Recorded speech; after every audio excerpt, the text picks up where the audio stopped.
Hi guys, welcome to Mupari Training Academy. So இன்னைக்கு நம்ம SI Ultimateல உளவியல் வினாக்கள் தான் பார்க்க போறோம். So உளவியல் வினாக்கள்னா நீங்க ரொம்பலாம் எனக்கு பதட்டப்பட்டுக்காதீங்க. நீங்க இங்கிலீஷ் and தமிழ் தான் போகுது. ஆனா நான் என்ன பண்ணிருக்கேன்னா இங்கிலீஷ்ல ஒரு டாபிக், தமிழ்ல ஒரு டாபிக்னு எடுத்து ஒரு டாபிக்கா முடிச்சு விட்டுலாம் முடிவு பண்ணிருக்கோம். ஓகேவா? சோ தொடர்ந்து சப்போர்ட் பண்ணுவீங்கல்ல?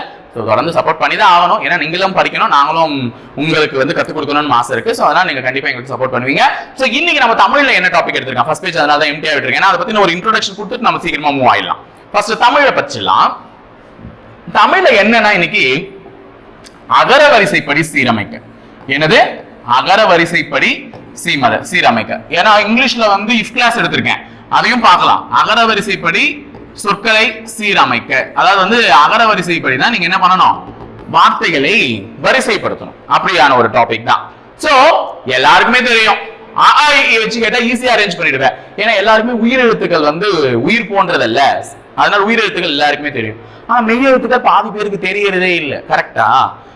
கரெக்டா? மெய்யெழுத்துக்கள் வந்து சில பேருக்கு என்ன ஆகுறது இல்ல, தெரியறதே இல்லை. உயிரெழுத்துக்கள் அ ஆ இ இ உ உ ஏ ஏ ஐ ஓ ஓ ஔ அப்படின்னு சொல்ல தெரிஞ்ச வாய்க்கு மெய்யெழுத்துக்களை கேட்டா கா பா பா என்ன பாட்டா பாடுற அப்படின்னு சொல்லிட்டு கேட்கிற மாதிரி இருக்கும். சோ அதனால லிசன் பண்ணி கவனிச்சுக்கோங்க. மெய்யெழுத்துக்களை எழுத கத்து கொடுத்துறேன். ஏன்னா மெய்யெழுத்துக்களை வச்சு நமக்கு அகரவரிசைப்படி அமைக்க கேட்டாங்கன்னா நீ என்ன பண்ணிடுவ? அவுட். அதனால மெய்யெழுத்துக்களை எழுத கத்துக்கோ. முதல்ல மெய்யெழுத்துக்கள் 18. ஓகேவா? நான் 3 ஆறாரா பிரிக்கிறேன். ஓகேவா? எத்தனை ஆறாரா பிரிக்கிறேன்? 3 ஆறாரா பிரிக்கிறேன். 6 கோடு 6 கோடு 6 கோடு. எல்லாருக்குமே கசட தப்பற வல்லினம், ஞெய நமன மெல்லினம், எடர வழல இடையினம், இது தெரியும்ல? கரெக்டா? சரி, அததான் இப்ப எழுத போறோம். ஃபர்ஸ்ட் கசட தப்பற எழுத போறோம். வல்லினம் கா, ஒரு டேஷ் விட்டுட்டு சா, ஒரு டேஷ் விட்டுட்டு தா. கசட. புரியுதா சொல்றது? கசட எழுதணும். மெய் எழுத்து வர்றதுக்காக சொல்றேன். கசட. தப்பற எழுதுங்க பார்க்கலாம். தா பா. 2 ரா இருக்கு. 2 ரா இருக்கு. இதுல எந்த ரா வல்லினம்? பெரிய ரா தான் வல்லினம். சின்ன ரா வந்து இடையினம்ல போய். ஓகேவா? சோ அப்போ கசட தப்ப இங்க போட்டு போறீங்க ராவ. அங்க போடக்கூடாது. அதுக்கு பதிலா எங்க போடணும்னா இங்க போடணும். எங்க போடணும்? இங்க போடணும். ஓகேவா? சோ அது நான் ஏன் நான் சொல்றேன். கசட தப்பற. ஓகேவா? அடுத்தது ஞெய நமன போடலாமா? ஞ ஞ ஞ நா மா நா. அந்த நாவை லாஸ்டா போட்டுக்கோங்க. புரியுதா சொல்றது? ஞ ஞ ஞ விடுபட்ட இடத்துல நம்ம பக்கத்துல போட்டு அகைன் நாவை இங்க போடக்கூடாது. எங்க போடணும்? இந்த ரா பக்கத்துல போடணும். எல்லாத்தையும் ஜோடி சேர்க்கணும். ஜோடி ஜோடியா சேர்த்துட்டேன். அப்போ வல்லினமும் மெல்லினமும் பக்கத்துல ஜோடி ஜோடியா வரும். இடையினம் அப்படின்னு சொல்றது இடையில தான் வரும். சோ யா ர ல வ ழ ல எரல வழல. அவ்வளவு முடிஞ்சிச்சு. மெய்யெழுத்துக்கள் எழுதி முடிச்சிட்டேன். இந்த ஆர்டர்ல தான் நீங்க பார்க்கணும் மெய்யெழுத்துக்கள். அப்ப இதுல வந்து கலந்து ஒரு வார்த்தை வருதுன்னா தாக்கு அடுத்ததுதான் பான்ற வார்த்தை வச்சு வரணும், பாக்கு அடுத்ததுதான் மான்ற வார்த்தை வச்சு வரணும், மாக்கு அடுத்ததுதான் ரான்ற வார்த்தை வச்சு வரணும். இப்படிதான் வரணுமே. அப்போ ஃபர்ஸ்ட் கசட தப்பற ஞெஞ நமன எரல வழல நடுவுல கேப். அவ்வளவு 3 3 பிரிச்சா சீக்கிரமா முடிச்சிடலாம் ஈஸியா. சோ இது கத்துக்கிட்டீங்க. இதுல காலே உயிர்மெய் எழுத்துக்கள்னு சொல்லும் போது இது இக்கு இங்கு, ஆக்சுவலா இக்கு இங்கு இச்சுதான் மெய் எழுத்துக்கள். அதுல உயிர்மெய் எழுத்துக்கள் சொல்லும் போது இந்த இக்கு பிளஸ் ஆ சேர்ந்தாதான் என்னன்னு வரும்? கா. இக்கு பிளஸ் ஆ சேர்ந்தாதான் என்ன வரும்? கா. இக்கு பிளஸ் ஈ சேர்ந்தா என்ன வரும்? கி. இக்கு பிளஸ் ஈன்னு சேர்ந்தாதான் என்ன வரும்? கி. இந்த மாதிரி தான் வரும். அப்ப அந்த சவுண்டை வச்சு நம்ம அனலைஸ் பண்ணிக்கலாம். அது உயிரெழுத்து தெரிஞ்சாலே போதும். ஆ இ உ அந்த சவுண்டை வச்சு என்ன பண்ணலாம், அனலைஸ் பண்ணி எது வரணும் அப்படின்னு சொல்லிடலாம். இப்போ நம்ம வேகமா क्वेश्चंसக்கு போறோம். ஃபர்ஸ்ட் இங்கிலீஷ் क्वेश्चंस இருக்கு. இங்கிலீஷ் क्वेश्चंस வந்து ரிவிஷன் பண்ணுவோம் இஃப் கிளாஸ். ஃபர்ஸ்ட் தமிழ் முடிச்சிட்டு வந்துரும். தமிழ் அகர வரிசைப்படி தேர்ந்தெடுக்கன்னு சொல்லிட்டு முதல்ல நான் கொடுத்திருக்கிறதே உனக்கு என்ன கொடுத்திருக்கேன் அப்படின்னு பாத்தீங்கன்னா முக்கியமான क्वेश्चन நம்மளுடைய ஐந்திணைகள். நீ போயிட்டு உடனே குறிஞ்சி முல்லை மருதம் நெய்தல் பாலை இப்படி பண்ணிட்டு போற.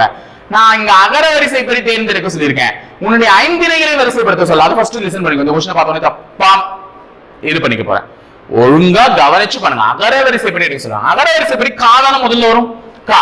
அப்ப காவினுடைய இணை எழுத்தான இந்த கூதா வந்து என்ன வந்திருக்கணும்? ஃபர்ஸ்ட் வந்திருக்கணும். குறிஞ்சி ஃபர்ஸ்ட் வரக்கூடிய ஆப்ஷன் 3 இருக்கு. அப்ப பி நான் எலிமினேட் பண்றேன். சோ குறிஞ்சிக்கு அடுத்தது மருதம் பாலை நெய்தல் இருக்கு. எது வரலாம்? இப்ப நான் கசட தப்பற எழுதி காமிச்சேன். கசட தப்பற ஞனன ஞமனன் அப்படின்னு சொல்லிட்டு. சோ அதுல நீ பார்க்கும்பொழுது எது வந்திருக்கும் அப்படின்னு பாத்தீங்கன்னா நா. இந்த நா தான் வந்திருக்கும். உங்களுக்கு அடுத்துதான். சோ நெய்தல் அப்படின்னு சொல்லக்கூடிய இவங்க தான் செகண்ட் ஆப்ஷன்ல இருக்காங்க. சோ குறிஞ்சி நெய்தல் பாலை மருதம் அப்படின்னு தான் வரணும். வேணும்னா எழுதி பாருங்க. கசட தபர ஞன நமன எரல வழல. கரெக்டா? இப்போ கா குறிஞ்சி வந்துட்டாரா? அடுத்தது நம்ம கிட்ட நா இருக்கு. நா வச்சு உருவானது நெய்தல். அடுத்தது பா, பா வச்சு உருவானது பாலை. அடுத்ததுதான் மா, மா வச்சு உருவானது மருதம். வந்துருச்சா? ஈஸி தானே? அப்ப நீங்க பண்ணிடுவீங்களா? அப்ப அதை ஞாபகம் வந்தாலே டக்கு டக்குன்னு போயிடலாம். அடுத்தது அகர வரிசை அமைத்து எழுதுகன்னு சொல்லிட்டு உனக்கு கொடுத்திருக்கிற வார்த்தை சுக்கு திப்பிலி தேன் மிளகு அப்படின்னு சொல்லிருக்காங்க. மறுபடியும் சு வந்து எதுக்கு வரும்? சால தான் வரும். சு வந்து எதுக்கு வரும்? சால வரும். அதனால நமக்கு சால ஆரம்பிக்கக்கூடிய இவங்க தான் ஃபர்ஸ்ட் இருக்கணும். அப்பயே முடிஞ்சிச்சு. சுக்கு, சுக்குக்கு அடுத்தது திப்பிலி, திப்பிலிக்கு அடுத்தது தேன்.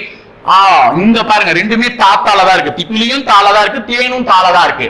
சோ தாத்தா தீத்தில தீக்கு அடுத்ததுதான் எது வரும்? தே. ஏன்னா இந்த தீ இத்து பிளஸ் இ, இந்த தே இத்து பிளஸ் ஏ. ஓகேவா? So they. அதனால ஞாபகம் வச்சுக்கோங்க, தேன் அப்படின்னு சொல்லிட்டு அதுக்கு அடுத்தது வரும். அதுக்கு அடுத்தது தான் மிளகு வரும். Answer A. முடிச்சிட்டீங்க. அடுத்தது அகரவரிசைப்படி சீர் செய்திகள். காட்சி, கேணி, கை, கோபுரம் எது வரலாம்? சோ முதல்ல பாத்துக்கோங்க. இக்கு பிளஸ் ஆ கா. கால வார்த்தையே இல்ல. இக்கு பிளஸ் ஆ கான்னு வரும். அப்ப கால தான் ஃபர்ஸ்ட். கா கா கி கி கு கு இப்படிதான் வரும். சோ அதுல கால இருக்கக்கூடிய வார்த்தை காட்சி. காட்சியை வச்சு தொடங்குவதனாலே ஏ ஆப்ஷன் தான் சரியா இருக்கும். முடிஞ்சிருச்சு. அங்கே வேற செக்கிங்கே இல்ல. அடுத்தது 14. பூஞ்சோலை, பைந்தமிழ், பாலகன், பெதும்பை.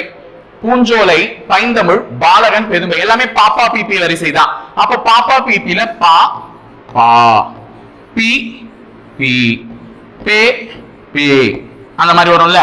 சோ பி பூ அப்படின்னு வரும்ல. அதுல நீங்க பாருங்க, பா பா வச்சு வர்றதுதான் ஃபர்ஸ்ட் வரணும். அப்ப பாலகன்ற வார்த்தை தான் ஃபர்ஸ்ட் வந்திருக்கணும். இங்கதான் பாலகன் ஃபர்ஸ்ட்ல இருக்கு. அப்ப டி ஆப்ஷன் தான். சோ 4 வார்த்தை கொடுத்திருக்காங்க. அதுல பாவை யூஸ் பண்ற மாதிரி பாலகன் இருக்கு. அப்ப அவர் தான் என்ன பண்ணிருப்பார்? ஃபர்ஸ்ட் வந்திருப்பார். So D option first. அடுத்தது 15. காலம், களம், கொலை, கிளி 4 வார்த்தைகள் தான் மாறி மாறி இருக்கும். அப்போ காக்கு அடுத்ததுதான் கான் வந்திருக்கணும். அப்ப களம் முதல்ல வந்திருக்கும், அடுத்ததுதான் காலம் வந்திருக்கும். சோ களம் காலம் ரெண்டுமே ஃபர்ஸ்ட்ல இங்க தான் இருக்கு. அப்ப இவங்க ரெண்டு பேருமே கிடையாது. அப்ப இது ரெண்டுத்தை வச்சுதான் நீ முடிவு பண்ணணும். இதுல கீ முதல்ல வருமா, கோ முதல்ல வருமா? ஆனா கீ தான் முதல்ல வரும். ஏன்னா இக்கு பிளஸ் கீ, சாரி ஆமா கீன்னு வந்துரும். சோ அதனால கிளி முதல்ல, கொலை அடுத்ததுதான் வரும். சோ ஆன்சர் களம், காலம், கிளி, கொலை தான் அகர வரிசைப்படி அமைந்ததாக இருக்கும். அடுத்தது அகர வரிசைப்படி சொற்களை சீர் செய்க. சொர்ணம், செம்மல், சீற்றல், சாரல். இது வந்து நிறைய எக்ஸாம்ஸ்ல கேட்டிருக்காங்க. இது உனக்கான ஹோம்வொர்க்கா நான் கொடுக்குறேன். ஹோம்வொர்க் விஷயம் மறக்காம உன்னுடைய ஆன்சரை கமெண்ட் பாக்ஸ்ல கமெண்ட் பண்ணிட்டு போறேன். ஈஸி தானே, இவ்வளவு நேரம் சொல்லிட்டு இருந்ததுதான். இதை வச்சு அழகா நீயே சொல்லலாம். சொர்ணம், செம்மல், சீற்றம், சாரல் அப்படின்னு சொல்லிட்டு எது வரும் அப்படின்னு சொல்லிட்டு மறக்காம ஆன்சர் ஆப்ஷனை கமெண்ட் பாக்ஸ்ல கமெண்ட் பண்ணிட்டு போ. அடுத்த கொஸ்டின் 17வது கொஸ்டின். அகரவரிசைப்படி சொற்களை சீர் செய்க. தமிழ், இனிமை, ஊக்கம், படித்தல். ஓகேவா? நமக்கு இது ரெண்டுமே வந்து பாத்தீங்கன்னா மெய்யெழுத்துக்கள், உயிர்மெய் எழுத்துக்கள். இது ரெண்டுமே பாத்தீங்கன்னா உயிரெழுத்துக்கள் அப்படின்னு சொல்லுவாங்க. அப்ப உயிரெழுத்துக்கள் முதல்ல வர்றது எது? இ. அப்ப இனிமை தான் ஃபர்ஸ்ட் வரும். உயிரெழுத்துக்கள் அடுத்து வர்றது ஊ, ஊக்கம் செகண்ட் வரும். அப்ப இனிமை ஊக்கம்னு வரணும். சோ ஆன்சர் ஆப்ஷன் எது? பி. ஆன்சர் ஆப்ஷன் எது? பி. ஓகேவா? அடுத்து 18. மீனவன், மேனகை, மாலவன், மூவேந்தர் அப்படின்னு சொல்லிட்டு கேக்குறாங்க. எல்லாமே மாமா மீமி வரிசைகள்ல. சோ மாமா மீமி வரிசைகள்ல மா இதுதான் ஃபர்ஸ்ட் வந்திருக்கணும். சோ மால வந்து மாலவன் அப்படிதான் முதல்ல வரணும். சோ மாலவன் இது முதல்ல இருக்கக்கூடியதுனால எது ஆப்ஷன்? டி தான் ஆப்ஷன். முடிஞ்சிருச்சு இங்கே. 19வது கொஸ்டின். அகரவரிசைப்படி அமைந்த சொற்களை மறுபடியும் தேர்வுன்னு சொல்லியிருக்காங்க. என்னென்ன கொஸ்டின்? பூபாலம், தாமரை, விக்கல், கனவு. சோ நமக்கு எல்லாருக்குமே தெரியும் கா இதுதான் ஃபர்ஸ்ட் எழுத்து உயிர்மெழுத்துல. அப்ப கனவு தான் முதல்ல வரணும். கனவு முதல்ல வர மாதிரி ஆப்ஷன் 2 இருக்கு. அப்ப ஏவும் கிடையாது, சியும் கிடையாது. கனவுக்கு அடுத்தது எது வரணும்? பூபாலமா, தாமரையா, அப்படின்னு கேக்குறாங்க. சோ கசட தப்பற அகைன் எழுதி பார்த்தலாமா? கசட தப்பற. தாக்கு அடுத்ததுதான் எது வருது? பாவை வருது. அப்ப பாவை வைத்து உருவாகக்கூடிய பூபாலம் 3வது இடத்துலயும், தாவை வைத்து உருவாகக்கூடிய தாமரை 2வது இடத்துலயும் வரணும். ஆன்சர் ஆப்ஷன் இது டி. கனவு, தாமரை, பூபாலம், விக்கல். ஓகேவா? அடுத்தது லாஸ்ட் அண்ட் ஃபைனல் கொஸ்டின் 20வது. அகரவரிசையில் அமைந்த சொற்களை தேர்வுன்னு சொல்லிட்டு வெள்ளி, புதன், திங்கள், செவ்வாய்னு கொடுத்திருக்காங்க. இதுவுமே கோள்களின் அடிப்படையில் வரிசைப்படுத்துறாதீங்க. கோள்களின் அடிப்படையில் வரிசைப்படுத்தக்கூடாது. எதன் அடிப்படையில் தான் வரிசைப்படுத்தணும்? நம்ம அந்த தாப்பா தீபி அந்த வரிசையில தான் வரிசைப்படுத்தணும். போலாமா? கசல தப்பறவே எழுதி பத்தலாம். அகைன் க ச ட த ப எங்க போடணும்? ரா கீழே, ஞ ஞ ந ந ம நா எங்க போடணும் கீழே ய ர ல வ ழ ல அவ்வளவுதான் 18 உயிர்மை எழுத்துக்கள் எழுதிட்டோம். எது ஃபர்ஸ்ட் வந்திருக்கும் தீயா தாவா வாவா சாவா பூவா அப்படின்னு பார்க்கும்போது சா இதுதான் முதல்ல வந்திருக்கு. அப்ப சாவை வைத்து உருவாகக்கூடிய செவ்வாய் அதனுடைய எழுத்துக்கள் உயிர்மை எழுத்துக்கள்ல செவ்வாய் தான் ஃபர்ஸ்ட் வந்திருக்கணும். செவ்வாய் ஃபர்ஸ்ட் வர மாதிரி ஒரே ஆப்ஷன் தான் இருக்காரு. மொத்தம் முடிஞ்சிச்சு பி. ஓகேப்பா. So good. இது மாதிரி கன்ஃபியூஸ் ஆகாம ஒழுங்கா எழுதி பார்த்துக்கோங்க. மெய் எழுத்துக்கள் வச்சு கேட்கும் போது தான் தெரியாது. சோ நம்ம அடுத்தது இப்ப இங்கிலீஷ் பார்க்க போறோம். தமிழ் முடிச்சிட்டோம், இங்கிலீஷ். சோ மேல போலாமா இங்கிலீஷ். இங்கிலீஷ்ல என்ன क्वेश्चन கேட்டிருக்கேன்னு பாத்தீங்கன்னா இஃப் கிளாஸ் கேட்டிருக்கேன். என்ன கேட்டிருக்கேன் இஃப் கிளாஸ் கேட்டிருக்கேன். சோ இஃப் கிளாஸ் क्वेश्चन வந்து எல்லாருக்குமே தெரியணும். ஏன்னா இஃப் கிளாஸ்ன்றது வந்து பாத்தீங்கன்னா ஒரு கண்டிஷனல் கிளாஸ் அப்படினு சொல்லுவாங்க. என்ன கிளாஸ்? ஒரு கண்டிஷனல் கிளாஸ். இஃப் கிளாஸ்னுடைய இன்னொரு பேரே கண்டிஷனல் கிளாஸ் தான். சோ நாலே விஷயம் தான் நீங்க தெரிஞ்சுக்க போறீங்க. இஃப் கிளாஸ்ல மொத்தம் 4 கண்டிஷன் இருக்கு. Conditional 0, conditional 1, conditional 2, conditional 3. 4 conditional இருக்கு. இதுல இது உனக்கு வரவே வராது, மேக்ஸிமம் வராது. ஏன்னா அது simple present plus simple present அப்படின்ற கண்டிஷனல். அதாவது universal truth, the sun rises in the east அப்படின்னு சொல்ற மாதிரி யூனிவர்சல் ட்ரூத் இருக்குல்ல.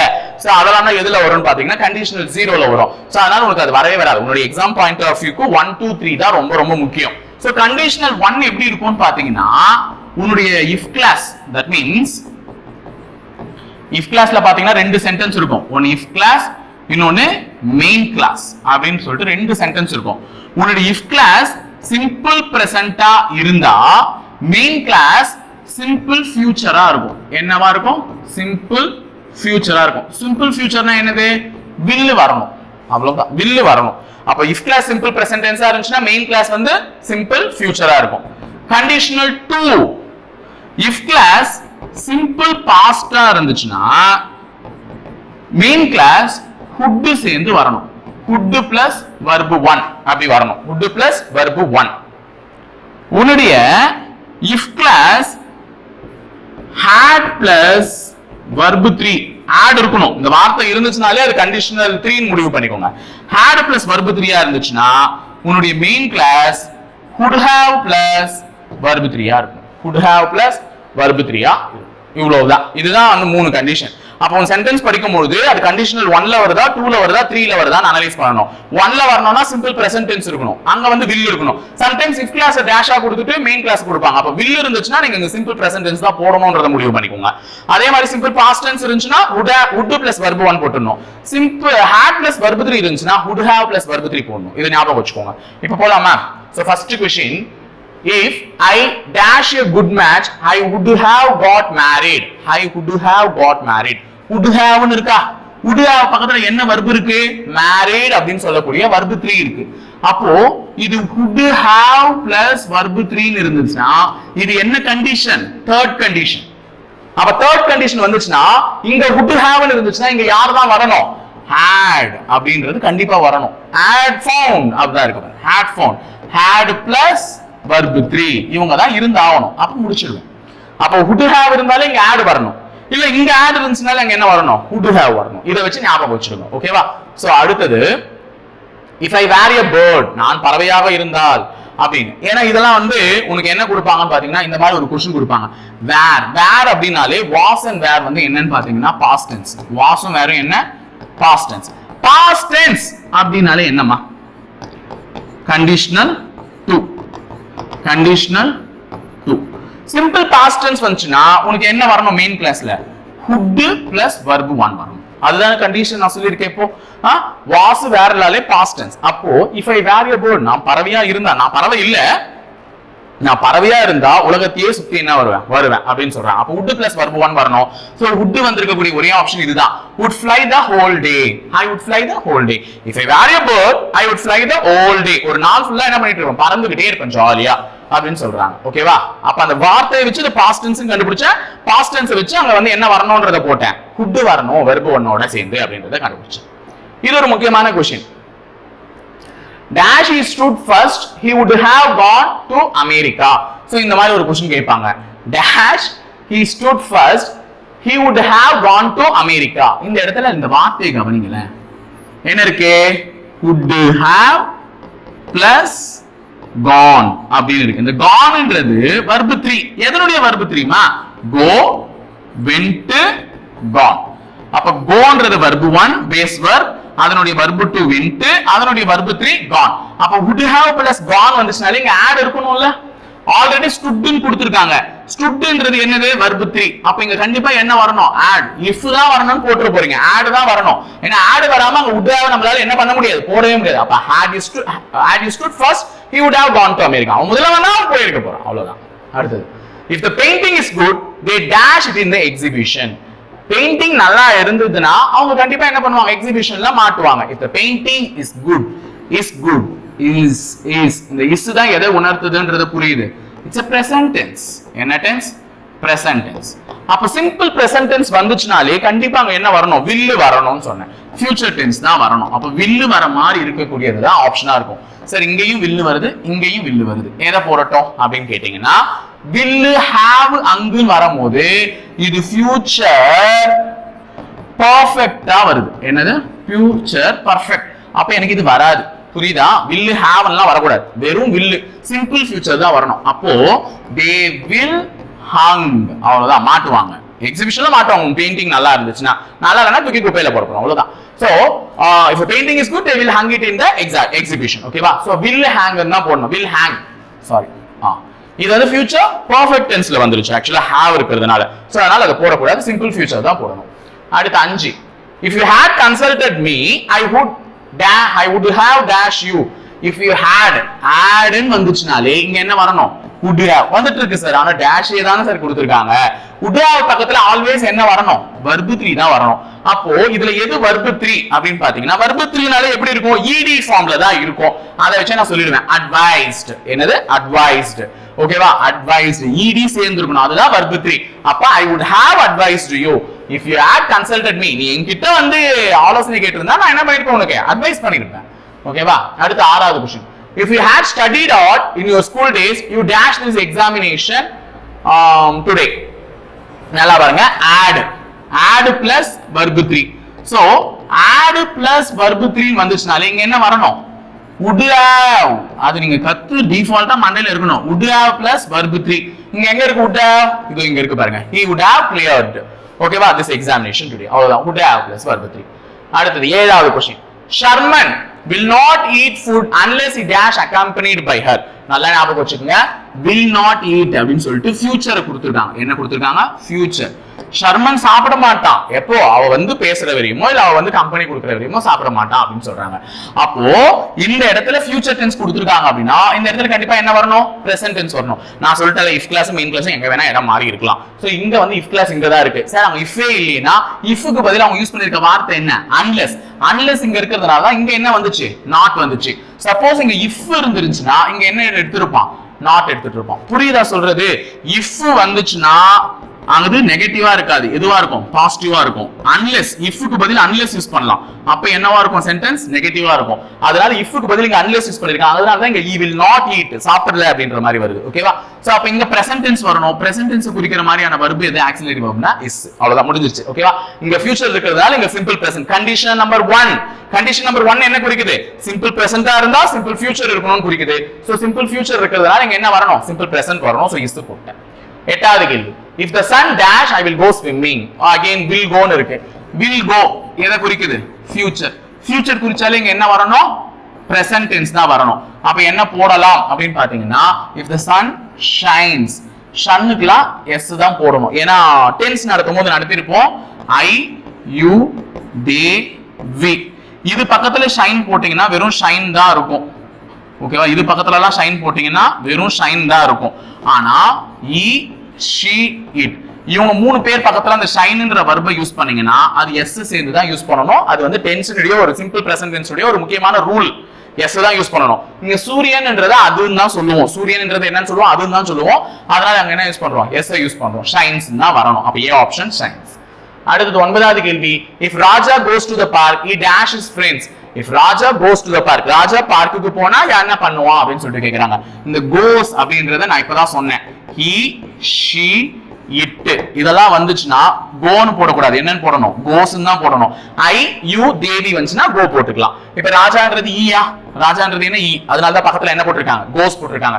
அப்ப இந்த கோஸை பார்த்தோன்னே நான் என்ன முடிவு பண்ணிடுவேன்னா இது வந்து ஒரு சிம்பிள் பிரசன்ட் டென்ஸ்ன்றத முடிவு பண்ணிடுவேன். என்ன முடிவு பண்ணிடுவேன், சிம்பிள் பிரசன்ட் டென்ஸ். அப்ப இந்த சிம்பிள் பிரசன்ட் டென்ஸ் இருந்துச்சுன்னா இங்க என்ன வரணும், ஃபியூச்சர் டென்ஸ் தான் வரணும். அப்ப இங்க ஃபியூச்சர் டென்ஸ்னா will வரணும். சோ will see, அவ்வளவுதான் முடிஞ்சிருச்சு. will see his friends. 10வது question, I would have left if I dash you were not coming அப்படின்னு சொல்றாங்க.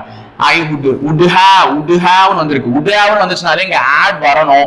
சோ addல ரெண்டு இருக்கு, add new or add known அப்படின்னு இருக்கு. சோ add கூட எந்த verb தான் சேரும்னா verb 3 தான் சேருமே தவிர verb இது சேராது, 1 சேராது. அப்ப இவங்க போயிட்டாங்க. அப்ப add known தான் correct. So add plus known அதுதான் அந்த இடத்துல நீங்க போட்டுக்க வேண்டிய வாய்ப்பா இருக்கு. ஓகேவா, புரிஞ்சுதா இன்னைக்கு? சோ ஓரளவுக்கு போயிட்டு இருக்கோம். if class போயிட்டு என்னோட வீடியோ பார்த்து இந்த क्वेश्चंस பாத்தீங்கன்னா கூட உங்களுக்கு என்ன ஆகும், தெளிவா புரியும். சோ பாருங்க, தொடர்ந்து சப்போர்ட் பண்ணுங்க, பயணிக்கலாம். நன்றி, வணக்கம்.